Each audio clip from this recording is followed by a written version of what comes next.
అలాగే మీరు మీ సోషల్ మీడియాలో కొన్ని టెస్టిమోనియల్స్ చూస్తూ ఉంటా. ఇందాక మీరు ఒకళ్ళి మచ్చుకొకటి చెప్పారు. అవును సార్. తర్వాత ఒక పాస్టర్ సంబంధించింది కూడా అదేదో బాగానే అది కూడా వచ్చింది అక్కడ. అవును సార్, అవును. సో ఈ టెస్టిమోనియల్స్ వస్తున్నాయంటే కనుక ఒకటి వాళ్ళకి భరోసా, రెండు మీతో ఏర్పడిన ఒక బంధం. అవును సార్, అవును సార్. ఆ రెండు కూడా మీరు సక్సెస్ఫుల్ గా as a doctor or as hospital MD sir మీరు చాలా కరెక్ట్ గా ఎస్టాబ్లిష్ చేయగలిగారు. అవును సార్, అవును సార్. లేదంటే వాళ్ళంతా వాళ్ళు మాట్లాడరు కదా. అంతే కదా సార్. అంటే ఇప్పుడు వాళ్ళు చెప్పాలంటే వాళ్ళు బయట మనం ఇచ్చిన సర్వీస్ని చూసుకొని వాళ్ళు చెప్పడం జరుగుతుంది సార్. ఎగ్జాంపుల్ ఆ పాస్టర్ గారు మిస్సెస్ అనుకోండి, ఆవిడ చాలా హాస్పిటల్స్ తిరిగారు సార్. తిరిగిన తర్వాత మన దగ్గరికి రావడం జరిగిందండి. వేరే రెఫరెన్స్ చెప్తే మెదక్ నుంచి వచ్చారు వాళ్ళు.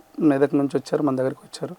వచ్చిన తర్వాత వాళ్ళు మనం ఏదైతే సర్వీస్ ఇచ్చామో వాళ్ళకి తక్కువ కాస్ట్లో ఆ సర్జరీస్ అట్ ఎ టైం ఒక 3 సర్జరీస్ చేసాం సార్ ఆవిడకి. ఆవిడ ఎంత హ్యాపీగా ఫీల్ అయిందంటే ఆమె టెస్టిమోనియల్ మా యూట్యూబ్ ఛానల్లో ఉంటుంది సార్. అది చూస్తే ఆవిడ ఎంత హ్యాపీగా చెప్తుందని అంటే దాంతోపాటు వాళ్ళు చర్చిలో కూడా అనౌన్స్ చేశారన్నట్టు, ఇలా మాకు ఇలా చేశారు మెడిస్టార్ హాస్పిటల్ వాళ్ళు అని చెప్పేసి. అంటే సర్వీస్ అనేది మనం ఇవ్వడంతో పేషెంట్స్ అన్న వాళ్ళు సాటిస్ఫై వాళ్ళే 10 మందికి చెప్పడం జరుగుతుంది సార్. అట్లా మీ టీం గురించి చెప్పండి సార్. అంటే ఈ యొక్క ఇది చాలా నిజంగా ఒక జెన్యున్ అండ్ అలాగే చాలా గ్రేట్ థింగ్ మీరు చేసేది సార్. అలాంటి చేయాలి అంటే కనుక టీం కూడా అంతే గ్రేట్గా ఉండాలి. కొంచెం ఒకళ్ళిద్దరు అటు ఇటు అయిపోయినా కూడా ఈ 10 రూపీస్ కానీ 100 రూపీస్ ఓపీ కానీ మొత్తం ఫ్లాట్గా పడిపోద్ది కింద. సో మీ టీం గురించి. మా టీం అనేది మేము యాక్చువల్గా 4 మెంబర్స్ ఉన్నాం సార్. నేను, డాక్టర్ శివమోహన్ రెడ్డి గారని, డాక్టర్ లత గారు అని చెప్పేసి అని, డాక్టర్ కిరణ్ గారు అని చెప్పేసి అని, డాక్టర్ పురుషోత్తం అని, మేము మొత్తం 5 మంది ఉన్నాడు. ఈ 5 మందిని కలిపి తీసుకున్న డెసిషన్ సార్ ఇది. అంటే మెడిస్టార్ అనేది ఒక బ్రాండ్ లాగా వెళ్తుంది.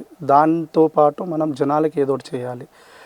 శివమోహన్ రెడ్డి గారు అని చెప్పాను కదా ఇందాక, తాండూరులో సారు 25 ఇయర్స్ నుంచి అక్కడే ప్రాక్టీస్ చేస్తున్నారు సార్. ఆయన మనకి ఎవరీ థర్స్డే కంపల్సరీగా ఫ్రీ ఓపీ పెడతాడు. ఈ రోజుకు వెళ్ళినా కానీ 300 నుంచి 400 మధ్యలో పేషెంట్స్ ఉంటారు అన్నట్టు.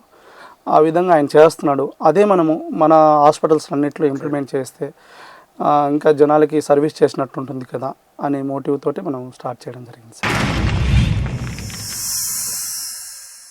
Like and subscribe Eagle Media Works.